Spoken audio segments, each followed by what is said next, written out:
Setelah batal menggelar kejuaraan daerah pada Desember 2022 lalu, Forky Sumatera Selatan kembali mengagendakan Kejurda tahun 2023 yang rencananya digelar Juni nanti.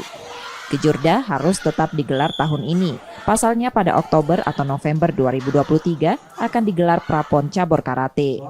Karateka terbaik yang disaring dari Kejurda yang akan mewakili Sumatera Selatan. Kita harus ada namanya kejuaraan daerah, Kejurda Forky Sumatera Selatan, di mana hasil dari ini adalah cikal bakal kita akan menuju Prapon. Prapon ini sangat penting bahwa di tahun ini juga sekitar di antara Oktober sampai November itu akan melaksanakan kegiatan Prapon yang dilaksanakan oleh PB Forky. Disinilah letaknya nanti prestasi kita akan terukur.